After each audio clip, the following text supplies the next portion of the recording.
I get to talk about keeping your schedule simple. And I'm excited to talk about this because I know that is something that is pertinent to every single person in this room. Just a few minutes ago when I was sitting at my table with my team, someone said, how do you balance it all? And I said, funny you ask, I'm going to talk about that on the stage in just a little bit. So this is how I imagine a new consultant feels. And because I was a kidnapper, I was kind of like, man, whatever. When my kit came, I didn't really care. But if you have any intention with your business, I imagine that you feel like this. You get the kit, and all of a sudden you're like, wait, okay, I have this starter kit. Someone's talking about this Prep Academy thing. I need to do my props. Should I start a VIP group? Should I sign up for a vendor event?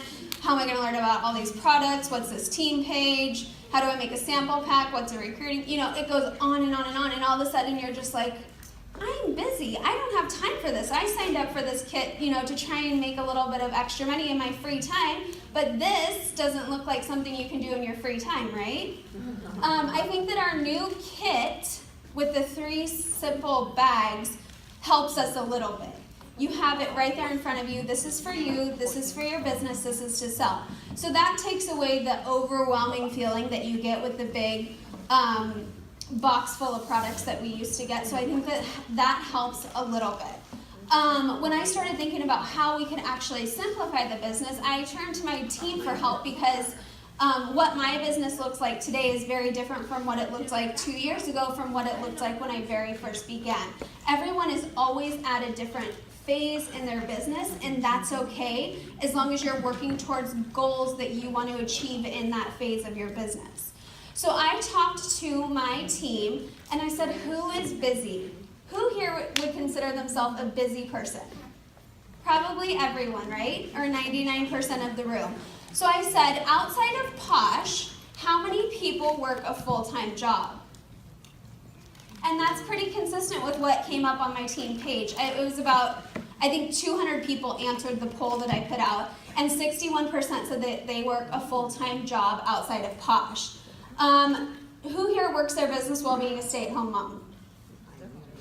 Okay, that's about consistent with what I got. It was 28% on my team page, and that is what I was when I first started. And you guys saw the picture of my kids smearing diaper rash cream all over my house when I turned my head for 2 minutes to go to the bathroom, okay? And I come back to that disaster. So trying to run a business, and much less start a business while you have kids running around, is no easier while you're a stay-at-home mom than if you work full-time outside of the house. The other 12% of people were kind of like, they volunteered, their kids were in sports, they were coaches, they had other stuff going on, but it wasn't a full-time job and they weren't a stay-at-home mom.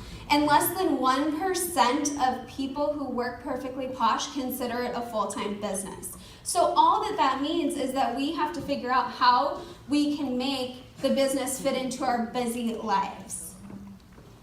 So first you have to decide, what can you commit to? If you can commit to an hour a week, that's okay, as long as your goal is something that you can achieve in an hour a week. If you can commit to 4 hours a week, that's great too. You have to adjust your goal for how much time you can commit. Who here would say that they work their business, let's see, what's the highest one? An hour a day. Okay, so on the team page it said about 41% work their business an hour a day. So that's whether and scrolling on Facebook is not working. I do that a lot, and my husband's like, what are you doing? And I'm like, I'm working, and he's like, no, that's not working. But I mean, sometimes it really is. I have to argue him on that because I could be answering a question or something. But just scrolling, so that's why I put the little picture up there because I love that. It says being busy and being productive are 2 different things. So even if you're working just a 1 hour a day, like 41% of the consultants said they were, just make sure that you're doing productive things in your business. You're doing income-producing activities within that 1 hour time span that you're working. Who says that they would work I think the average was like 4 hours a week you can commit to your Posh business. Is that about right? Can everyone in here commit 4 hours a week? There was a small percentage who said like they can commit an hour a week or less, and I was like, well, I don't know really what you can. I could tell you for that amount of time, but I mean, if we can at least get to 3 to 4 hours per week, that's a really good amount of time to be able to hit goals that could help you be really successful in your business. So this is what I do for my team, and I will try and get this, I have it saved as a PDF, and I can share it maybe on our day away page for you guys to just print out and check out. But this is a 3-step calendar that I share with my team every single Monday that helps them plan to work their business in a smart way. We're not just scrolling on Facebook. We have income producing tasks on here that we're going to do. So step 1 is you have to decide how much you can commit to your business. Every week might be different. Every month might be different. We all go through cycles of kids in school, kids not in school, family vacations, different things that affect how much time you can commit to your business. So the first thing you're going to do is decide how much time can I commit to my business this week. Next, you're going to look at that amount of time and decide what kind of goal you can achieve in that amount of time. If you have 4 hours that week and you say, I want to sell $2,000, it might not be a great goal, and then you're going to be feeling like you're spinning your wheels. You're working and you're not hitting your goal, and then you're going to feel defeated and you're not going to want to try again because you're going to feel like you wasted your time. And you didn't really waste your time, you just didn't pick a goal that matched the amount of time that you were able to commit.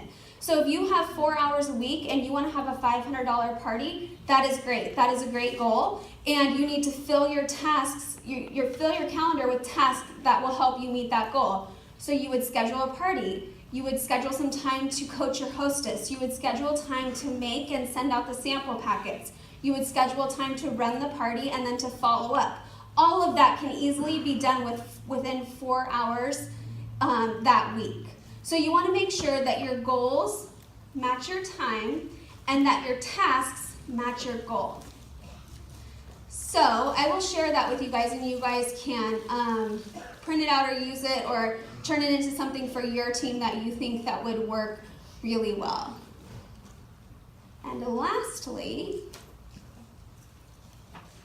stop trying to do everything and choose one thing to do it well. I think that that's so important because so many times people get stuck in that first image that I showed of the new consultant with all of these thoughts running through her mind, trying to be the best at her VIP group, trying to do a vendor event, trying to do an online party, trying to send out recruiting packets, but they only have enough time to really do a couple things and be successful at them. So pick those things and just focus on them, because you're going to feel a lot better about yourself and your business, and you're going to see a lot more of a positive result when you're focusing on something and you know that you can do it really well.